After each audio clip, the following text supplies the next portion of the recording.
next we have Jase with Post-Mortem Forensics telling the story of a breach.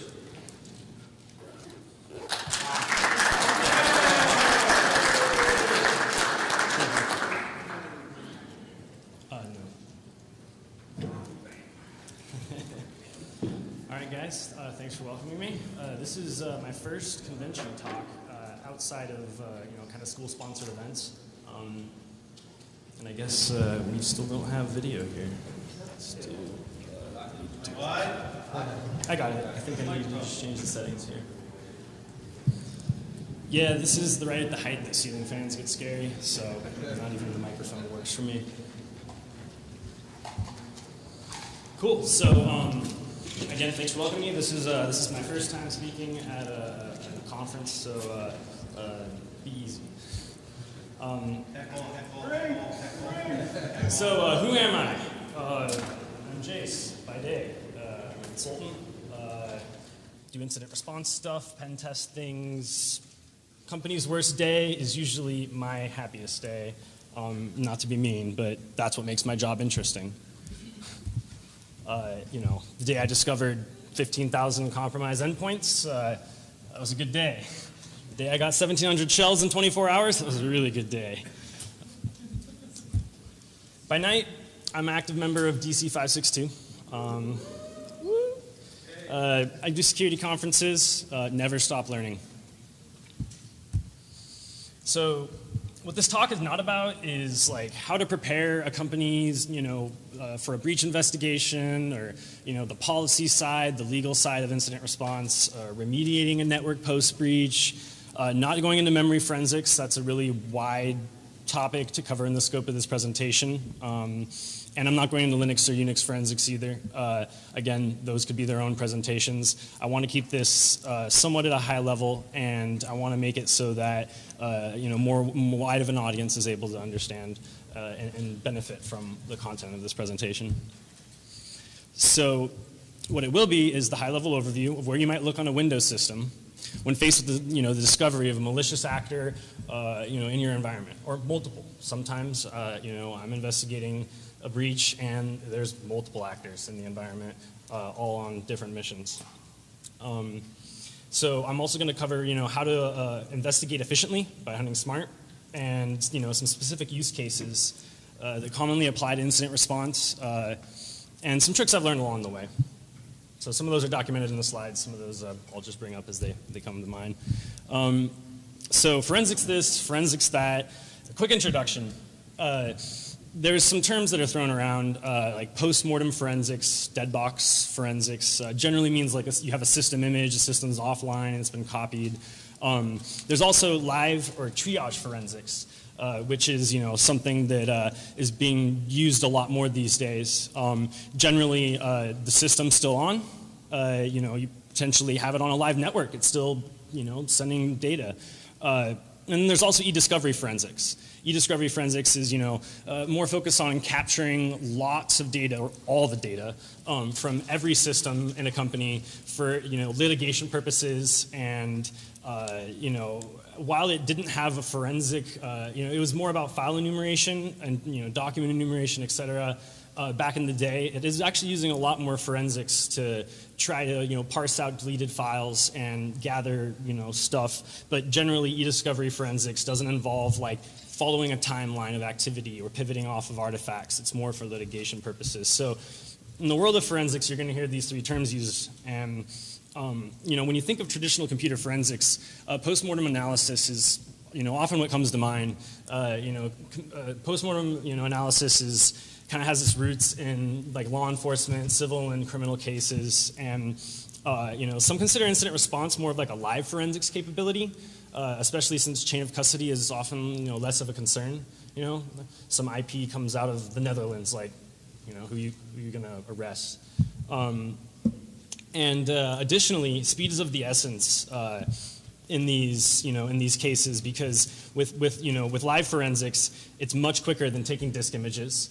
You don't have to basically ship drives around. It's actually a huge pain to deal with some of these companies that get breached, and they have to figure out like how are we going to get data from that data center or that remote site. So live forensics really has become a thing due to necessity. It's not reasonable to gather all these massive disk images and store them where, right? So yes, an important part of live forensics, a big reason why it exists too, is volatile data collection. So memory, network connections, this and that. Again, out of the scope of what I'm going to be presenting on today. So, live forensics is great.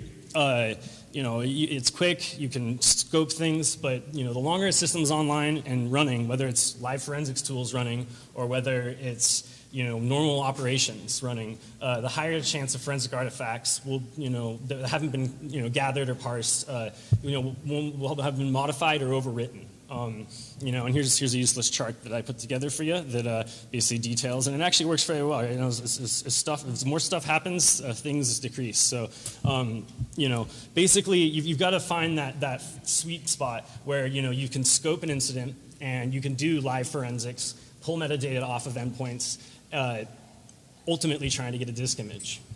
So, like I mentioned, incident response can be a very complicated beast these days. You've got to apply the methodology of postmortem forensics, like what are you going to parse, what are you going to look for if you had a disk image, and figure out how to do them, on a smaller scale across many systems. And it's all in order to scope basically a breach.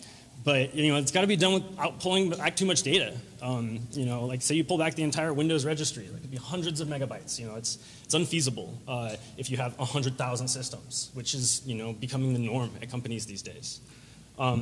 Yes, I included postmortem forensics as the title of my talk, but I also plan to include topics on live forensics because really there's a lot of stuff that seems to be merging between these two fields or these two subsets of forensics.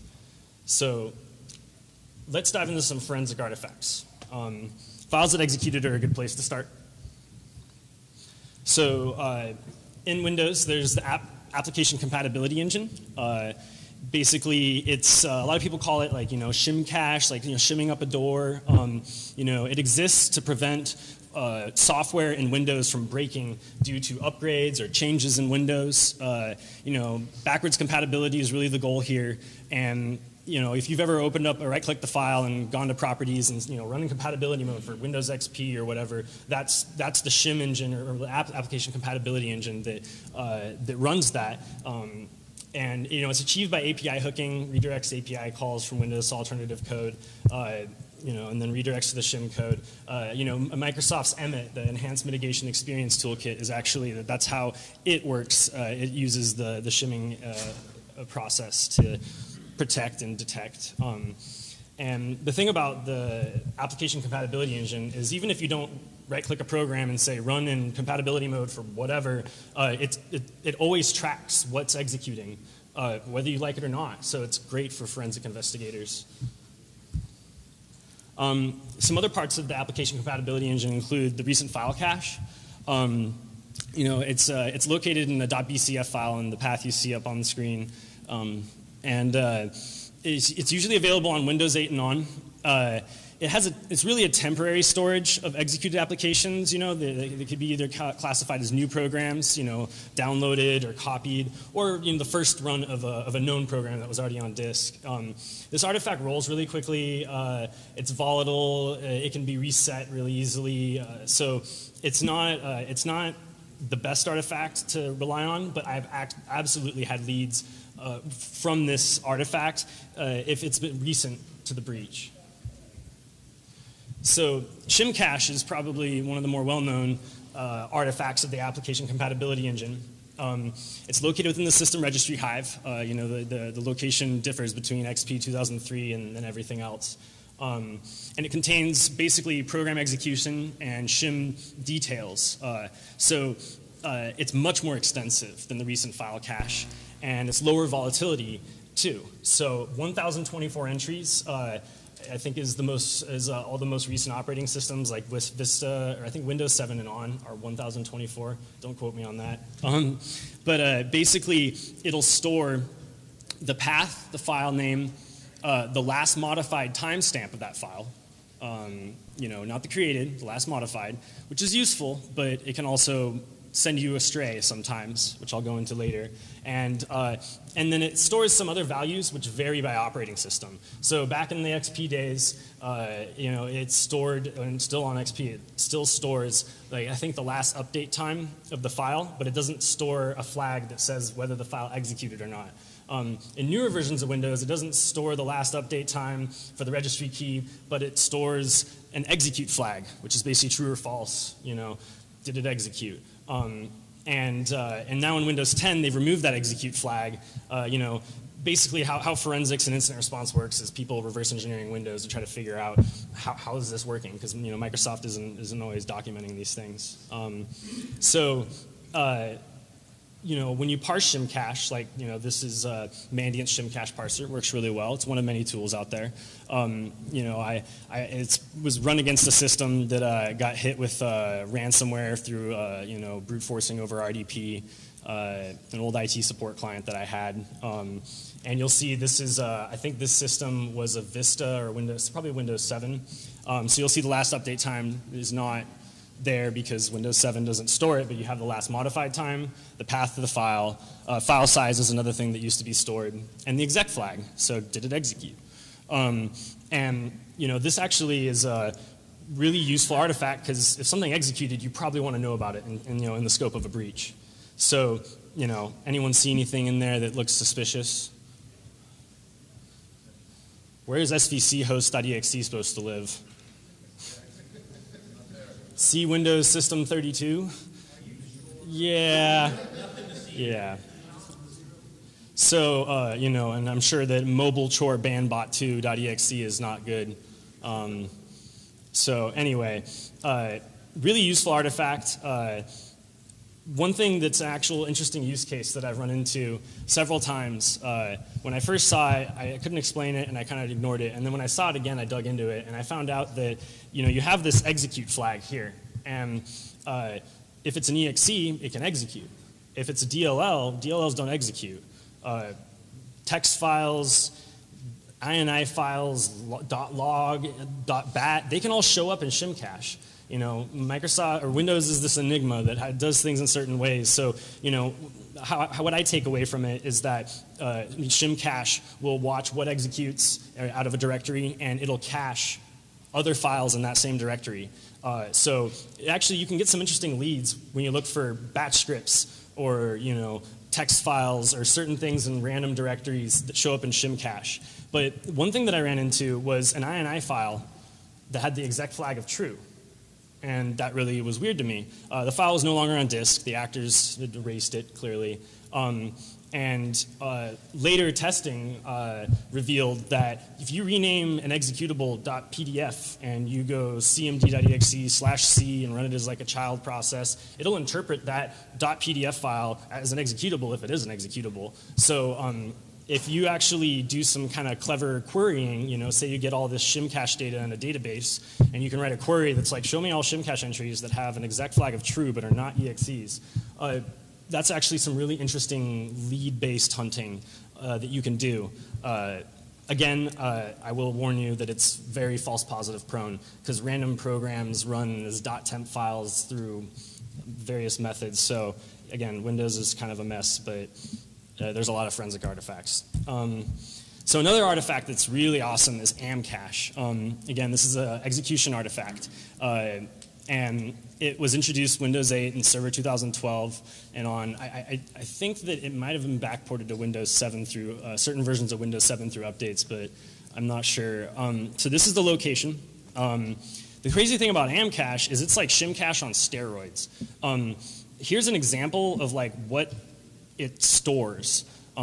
This is an output from a script by Yogesh, awesome forensicator, does a lot of research. I think he was one of the first people to reverse engineer this artifact when it showed up in Windows. So you'll see it stores some information that may or may not be useful, like file reference, volume GID, file path, language code. But you've got the path, you've got the modified time, you've got a PE header hash. You got the file size. This is the file might not even be on disk anymore. You have this. And then you also have more stuff about the PE header, modified created time. So why having the created time is really useful is actors will often try to remote desktop into a system to blend in like they're a normal user, right? And if you copy a file through a remote desktop session, the modified time will actually stay the same. It's the created time that increments on the system it's being copied to. So having only the modified time for Shim cache can sometimes be a pain because it'd be like PS exec and like the modified time is 2009 and you're like, I can't pivot off that timestamp, right? You know, an incident response, there's so many rabbit holes to go down. You've got to like find something to like hold on to, whether that's a hash, whether that's a file name, whether that's a time frame. You know, so when it comes to like glorious forensic artifacts, Amcache is there. You've even got a SHA-1 hash. It always starts with 4 zeros for some reason. I'm not sure why, so you have to cut those off. But what can you do with a SHA-1 hash? Look it up online, right? Virus total, and if you happen to have virus total intelligence access, you can download that file, run it in a VM, you know, poke at it. Very amazing value for forensic investigators. Another execution artifact is prefetch. So prefetch, you know, is stored in the C Windows prefetch directory, .pf files. That random string of letters you see at the end of every executable is actually like a hash of the path. So if you moved iexplore.exe to another folder and you ran it, you'd get another prefetch file. But as long as it keeps running from that same folder, it'll update the prefetch file with the last run time, how many times, what the run count is of that file. And the purpose of prefetch here is you know, designed to speed up the application startup process. You know, it not only gives you the name and the path of the executable, but the purpose of it and how it works is the first 10 seconds after something executes, it watches whatever that program is referencing. And that's not just executables and DLLs, that can be multiple things. So, you know, while the count of how many times something was run is useful in certain cases, oh, this actor's been in this environment a while, he keeps running this thing over and over again. You know, what's really interesting is you have a timestamp to pivot off of, path and file name, but where you can get an interesting use case for kind of, again, this is more like targeted attack stuff. You know, you get called in for the breach and the client wants to know like 3 things, like how they get in, you know, what did they take or did they take anything, and who are they? That's the hard one, right? So, you know, the what did they take is usually a really important one. The lawyers are almost most interested in that one. And you can sometimes support the case for exfiltration of data by looking at prefetch files, and if say rar.exe was used, like command line rar, or some command line utility, and it was run and then immediately started archiving things, what it archived in the first 10 seconds could show up in prefetch. There's no archives on disk, there's no, you know, nothing else pointing to evidence of exfiltration of data, you know, but that could be your, you know, it's not a smoking gun. It's not really proving that data left the system. But you know, a lot of these companies don't have the right network logs or full PCAP. So 2 things to note: if attacker has admin access, they can just clear out that directory and delete all those things. And you can also carve them out of unallocated if you want to get into the weeds. But they also don't exist on server editions, right? So prefetch is meant to be like a performance enhancer for you know, launching lots of applications. The server usually just runs a few and keeps them running. So you can go enable it on servers. I doubt it's probably that much of an overhead resource, and it could maybe enable forensic investigations in the future. But again, no one does that. So the next artifact is Superfetch, and Superfetch is, again, another performance enhancement. You know, all these things were not implemented as artifacts to help investigators catch hackers. It were implemented as, you know, performance or usability enhancers. Superfetch is one, kind of like prefetch, you know, in the sense that it watches what's going on, but Superfetch is focused on analyzing application utilization patterns. So basically, like, it'll page the memory for those applications at different times based off of when those applications are usually run. So like after like waking from a hibernation or an extended sleep, like what programs do you normally run? Okay, I'll make sure to like be ready to run those. You know, I haven't had the best luck with Superfetch during investigations. It's still worth collecting. It's an execution artifact. It's important. But one thing is interesting, it doesn't track from midnight to 6 a.m., so that's when you hack. Is that local time? You know what? I assume so, yeah. I don't have that answer for you right now. Is that settled?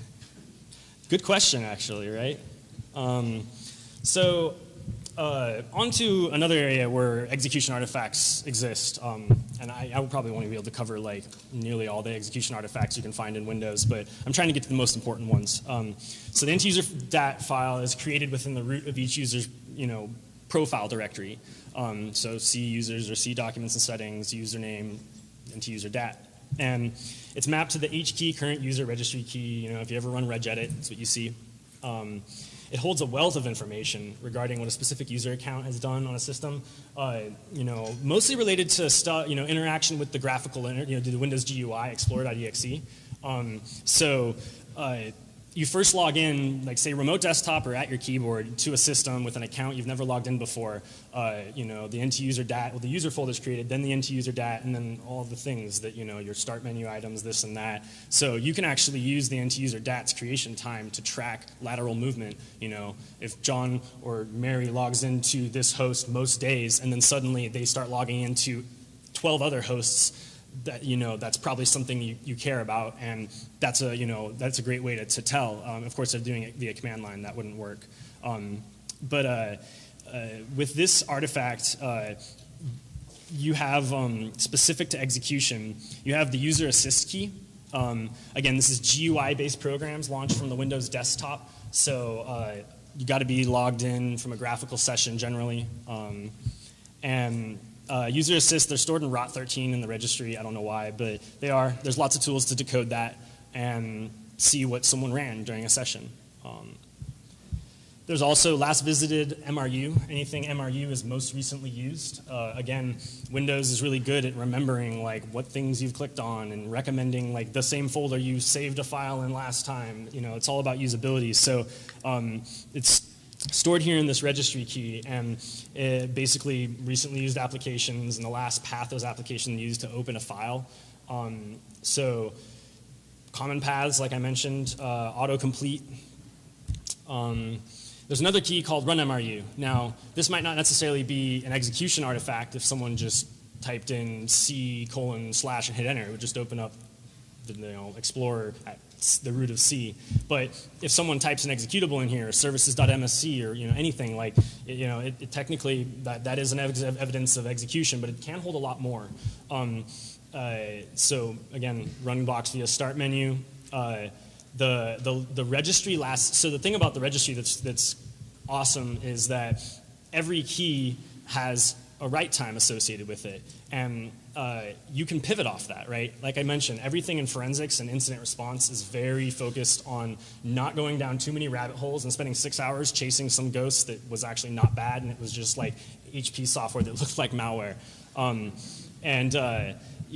Basically, if you can pivot off a timestamp, it's a huge benefit. So again, registry last write times values in the registry, they can be updated really easily by a program or anything. So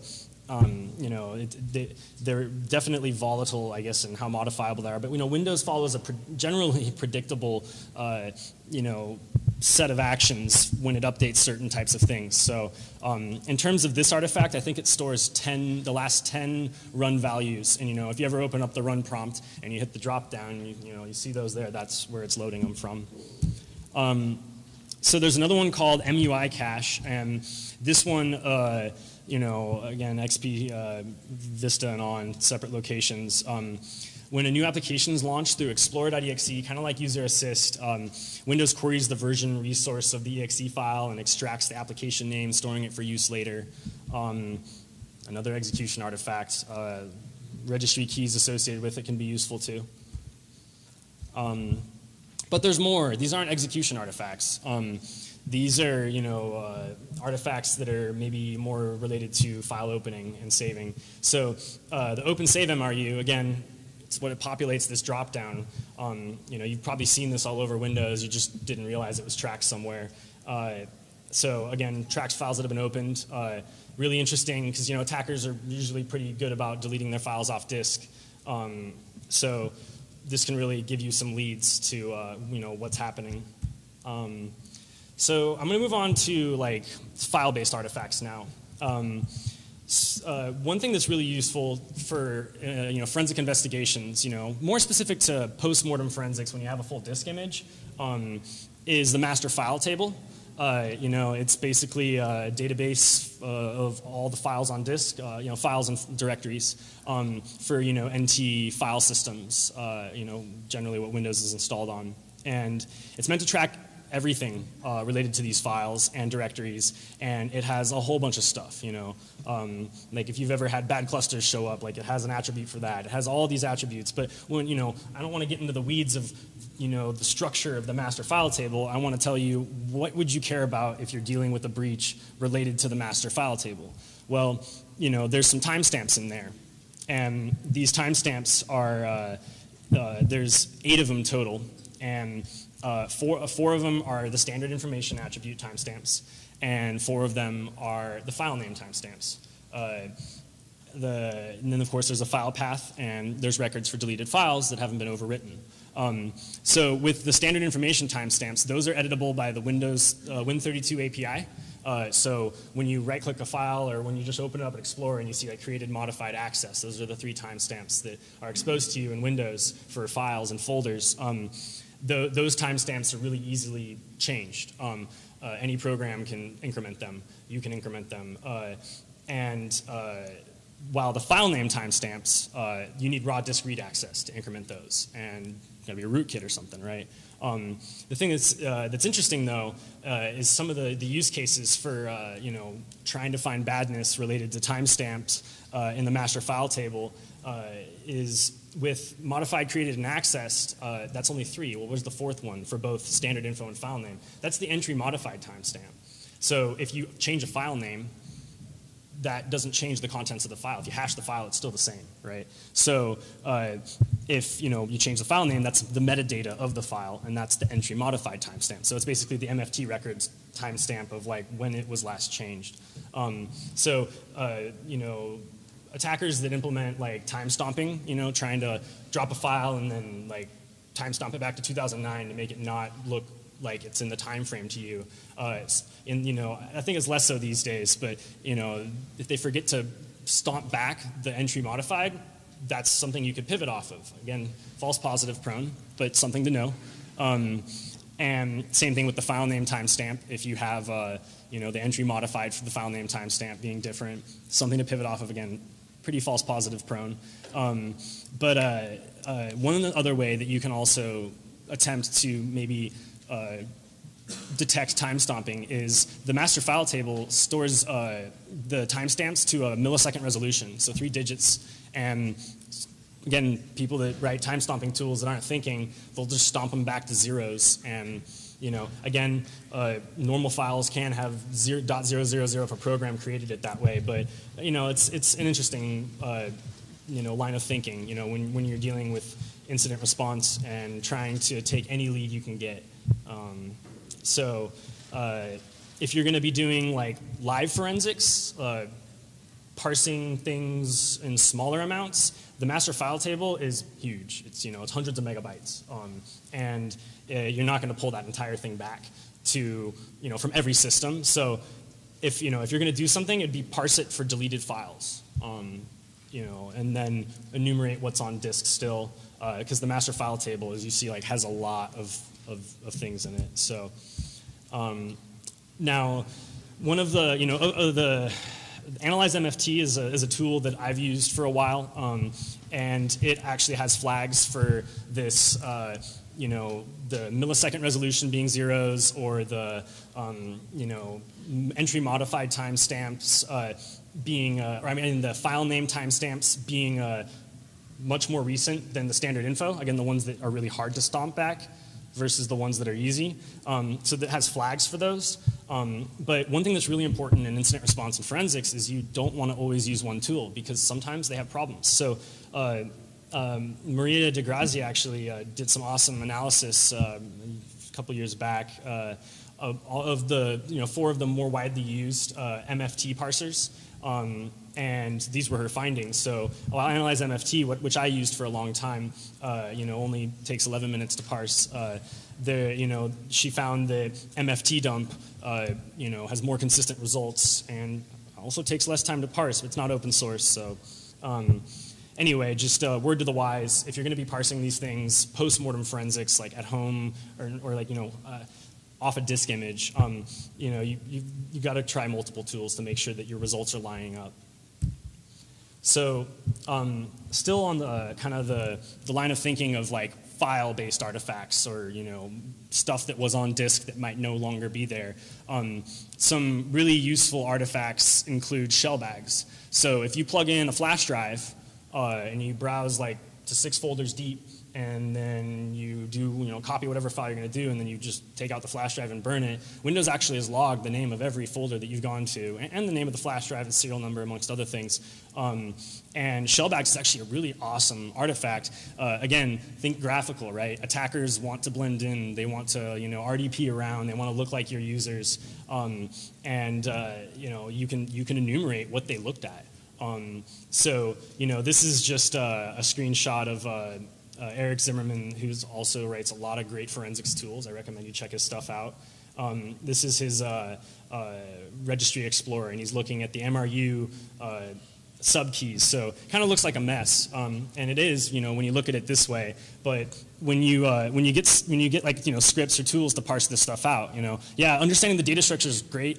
Writing the script to parse it yourself is great. I recommend that you all go down that trail one day and understand forensics to that level, but you got to start somewhere, right? So use the tools that are out there and then learn more about them. So basically, when you get tools or scripts that parse out shell bags, it'll end up in basically the exact paths with the created, access, modified times of the folders that were viewed, and straight down to their paths, not files though. Generally. So where this has actually been really useful during an incident was, again, this company was really interested in the exfiltration of data use theory, right? And if we couldn't prove that data left the network, then they were going to be happy, but our job is to report on the facts, not what they want to hear. And what I saw was in the folder Intel on the root of disk, there was a folder created that was called new folder, so it was like control N, and after all was said and done, it's like inside that folder was just recursive folders that enumerated every department of their company, probably with files dumped into them, but again, all I saw was folder artifacts. So very useful artifact. Powerful. The whole purpose of it, again, Windows isn't tracking that to spy on you. If you change from icon to detail view to list view, it remembers that, right? Amongst other things. So index buffers are another one that's also really useful. So each folder within Windows has an index buffer attribute in it. And this is basically how Windows searches things really quickly. So you hit Start menu and you type some things, and you end up getting results back really quickly. It's not because your hard drive's that fast. It's because Windows has built an index, and those index attributes are stored within each directory. And they can't all be updated immediately once the file has been deleted. So you can actually get some really good leads off of looking through this data. You can also get a lot of random files too, but it exposes, again, timestamps, all about time frames in incident response. You're going to sort by created times, modified times. Generally, pro tip, from Vista and on, you don't really look at access time because it's disabled. You can use fsutil.exe in System32 to re-enable access timestamp, but it's been disabled for performance reasons, right? Every time a file is accessed, it has to increment, that attribute in, multiple attributes in the master file table. So they just disabled it. So XP in 2003, Server 2003, it still works, but of course, an antivirus scan or a lot of things can muck it up by just accessing a file. But basically with index buffers, you're going to sort by created time, by modified time, and there's a few other timestamps in there that are also good to pivot off of. So a lot of great leads have come from comparing what's in index buffers and removing what's on disk, and then saying, give me what's there, and oh, these files are worth looking at.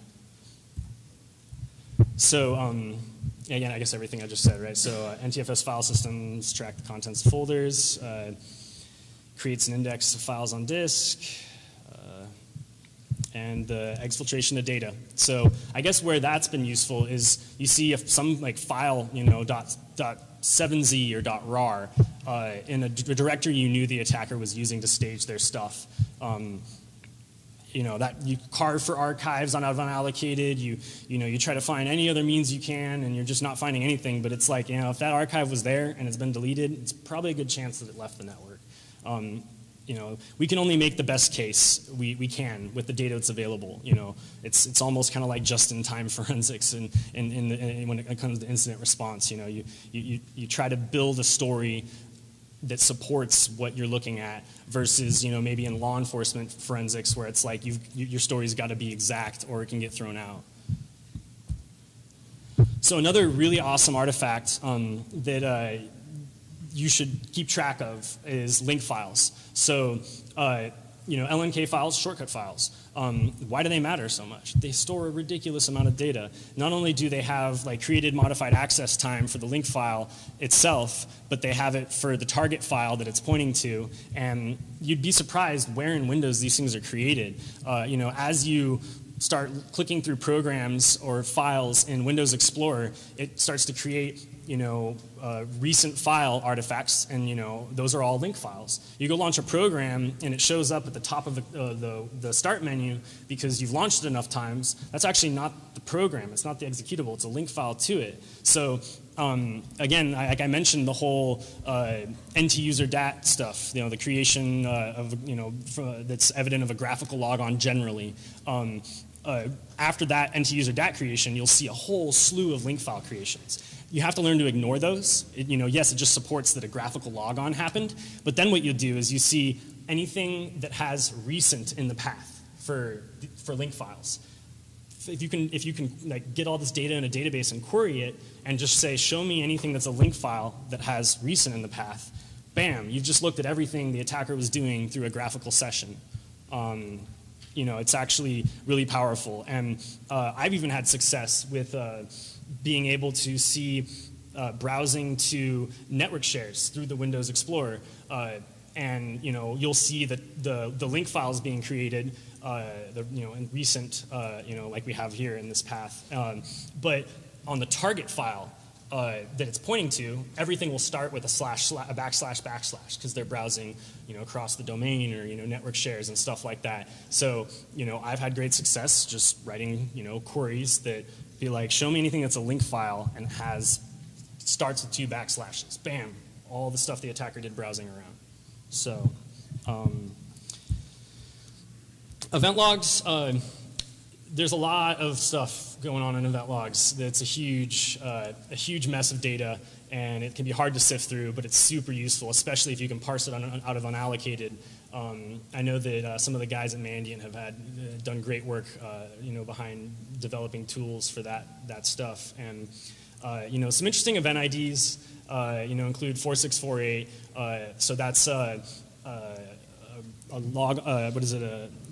Explicit credentials being used. So if you use the run as command, like attacker gets on system, they run mimikatz or some credential dumper, they get a plain text password. What are they going to do with it? Well, they want to now log in as that user, because maybe that user is a domain admin or something.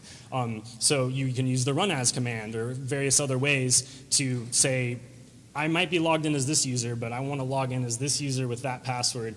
And then Windows is like, okay, now you have those permissions, but it fires off a 4648. So could be useful to look at. Again, there's some noise in there from just normal things in Windows. 4688 is a process creation event. If you have that turned on, it can be really noisy. Every process that fires, logs one of those. And I'm sure if any of you have Splunk servers at, corporate or whatever that you're feeding those into, that kills your license. 592 is the equivalent for XP 2003. 4624s, successful logon. 4625, unsuccessful logon.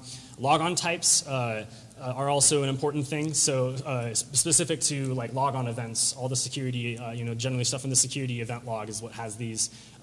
You'll have a logon type 10. If you're looking at all 4624 events and you're just getting a ridiculous amount of logons, but if you see a logon type 2, that's interactive at the keyboard. Like your client has bigger problems if someone's like hacking them from like inside. So you're going to focus on logon type 3s, network logons, logon type 10s, remote interactive, so remote desktop. There's also service logons and various other things, but generally type 3s and type 10s will be the most useful for you. So there's all sorts of custom event log sources. Back in the day, it was like, security application and system event logs were really the thing. And now you go to like Windows 10 and there's like 150 types of event logs. And so some of those, are really useful. Like the security event log gives you great visibility, like verbose data, the logon codes, the logon types for the authentication events. But I'll see the security event log on domain controllers roll in like, sometimes 3 hours. It's insane, So you can't always rely on that. So when you're doing incident response and you start to poke into these other event logs, I've actually had a lot of success with the Windows Terminal Services Local Session Manager operational log. I've seen this, again, it's not nearly as verbose as a security event log, but it logs the username, I think the source IP, and like one other thing, and then you can also put bookends to the to any activity by an actor because it has the log on and then the log off for the session. So anything that has operational in it, at the end there, generally has been kind of useful in the Windows event log, the newer ones. So that also includes the local user profile service, amongst some others. So some interesting ways that you can approach hunting for the unknown include aggregating publicly available malware repositories, right? So I've had investigations I've done where we ended up finding some sort of a credential dumper, and via an Amcache entry, had the SHA-1 hash and looked that up on VirusTotal, and oh wow, it was there. Well, if you're able to gather hashes of files, say Amcache hashes, if you hash everything on disk, that's a lot of hashes, and you're going to have a really beefy VirusTotal API key to handle that amount of hashes. But if you hunt smart and you extract, maybe you just hash stuff in Shim cache if it's still on disk. You extract the SHA-1 hashes from Amcache. You pick and choose what you want, and you run those against VirusTotal. You might see that there's certain malware signature names that antivirus vendors give some of these tools. And so while dealing with a lot of targeted breaches, I keep seeing these names over again, and some of them will be really generic. Like it'll say like Trojan.generic. But sometimes if it's Mimikatz, like a few vendors will have like Mimikatz in there.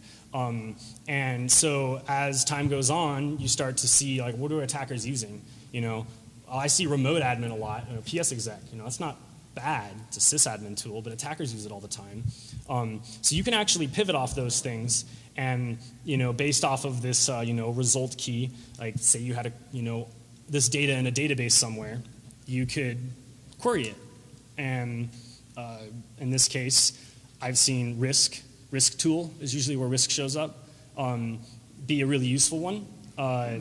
Backdoor, gsec dump, pw dump, Mimikatz, Nursoft's pass view. The list goes on. But that's kind of a taste of, a way that you can hunt for bad tools. So again, hunting for the unknown and leveraging big data. So in this case, it's not foolproof. If you're really being targeted by a really serious adversary, like some sort of nation state, and your security team is like really cautious and doesn't upload anything they find to VirusTotal as they shouldn't. You're not going to find their tools on VirusTotal likely, but you'd be surprised how much low-hanging fruit's out there and how many breaches I show up to, and it's like, yeah, they were here like a couple years ago, and there were artifacts to prove it, but no one looked. Got to assume compromise, right? So to kind of end this, if you're able to get all the forensic artifacts I've covered, standardized, right, into a database of sorts, timestamp standardized, that's a really important one. It opens up new opportunities for pivoting off of file names, timestamps, hashes, registry keys, whatever, you name it.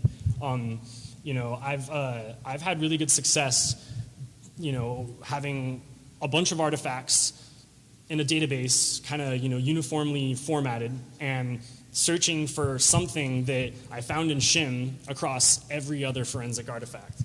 And then, bam, you get a hit in like the registry, and so you pivot off that, and you have a registry last write time key. So, if you have a capability like maybe an Elk stack or something to normalize all this and get it in, you can do things like wildcard timestamps. Like, show me all activity covering this time frame. Because in forensics, it's not like you've got a one timestamp to go off of, like the current time when logs are showing up, like you do for a seam. In forensics, you've got created time, modified time, access time, registry times, time generated fields for event logs. So again, standardizing timestamps has really helped me, wildcarding timestamps in the standardized, format across multiple forensic artifacts is really useful to pivot off of activity. Because again, you really got to hunt your environment like you're compromised. If you don't, you're going to find out years later that they were there and they left with things. So that's all I got. But I have plenty of time for questions, and you can talk to me after too.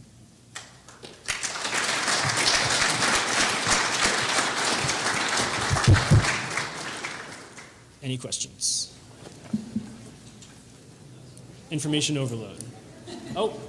So the access line, that also applies to other OSs that are developing the access line? So when you say other OSs, you mean not Windows? Yeah, like the Macintosh and Linux platforms. Yeah. So it differs on the file system versions for various. I don't know. I haven't done much Mac forensics in my day. But for like NIC systems, at least like EXT, more recent EXTs, it doesn't store the created time. It stores the last access time and the last write time.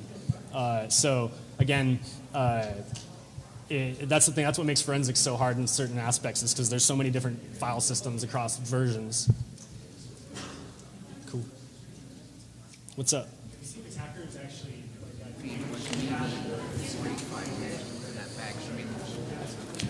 So Shimcache exists. One thing I didn't mention, which is important, is Shimcache is stored, in kernel memory while the system's running, and if you need to shut it down gracefully for it to be written to written to the registry. So that's a graceful restart or shutdown, or else it won't show up. So if you run like Shimcache parser or some tool that parses Shimcache on a system, that's not targeting kernel memory, you're actually going to miss anything that's happened since the system was last online.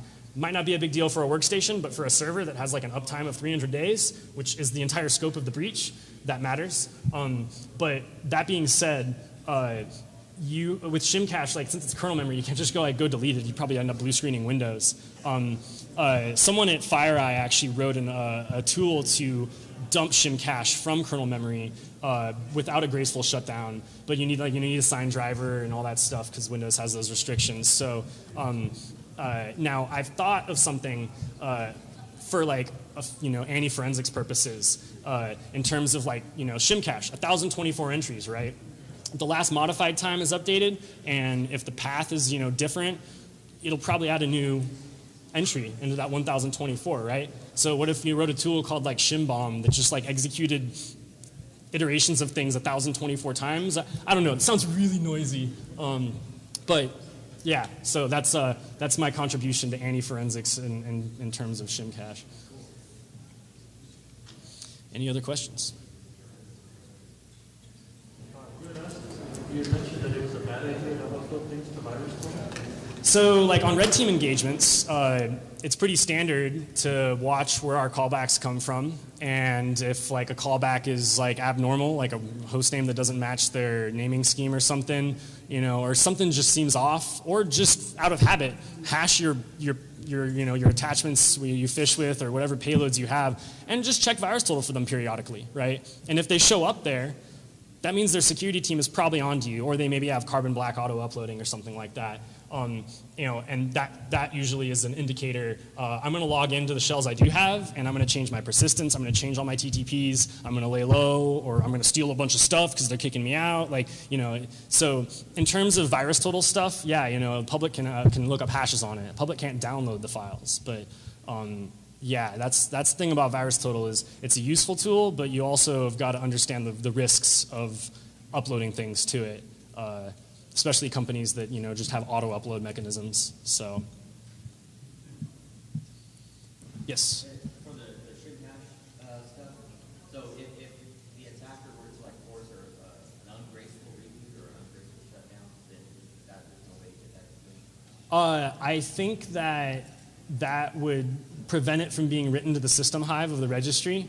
I haven't poked at them much because, you know, I've only been doing this a handful of years, but there's regback files, so there's like reg backup, but I think those are backups. So that, you know, yeah, blue screening a system or like doing an ungraceful restart might, you know, prevent that from being written. It's also really noisy, you know, so to each their own. But yeah, maybe you can adapt FireEye's tool that like dumps it to like screw it up, although that really sounds like a blue screen to me. All right, yeah. So it's not a technical question, but when you're contracted to investigate a breach, how willing to help are like the local IT staff? Are they usually pretty willing, or are they kind of like hesitant to give you the keys to the machine that you need? It's different every company, right? Some IT staff are very, you know, like, these are my servers, right? And they don't want, you know, they're super hesitant to run anything we give them on them. And, you know, and then we're like, well, we need a disk image. Like, I can't shut that down. That's production. It's like, well, if you don't shut that down, the actors are going to be hanging out for a while, you know. It's like, so, yeah, it really varies. And sometimes it takes, you know, C-level, you know, elbow grease to, like, scare them enough to make them, you know, go, okay, we'll help you with that request. So, yeah, it really varies. Usually IT is more helpful than they are resistant. You know, they want to oust or figure out what these actors did in their environment too, because they want to get better. Mm-hmm. All right, cool. Well, yeah, if you don't have the courage to ask me a question now, I will be back there with. What's up? Hi, Joe. I'll be back there with the 562 crew, so if you want to walk up and ask me anything, feel free. Thanks, guys.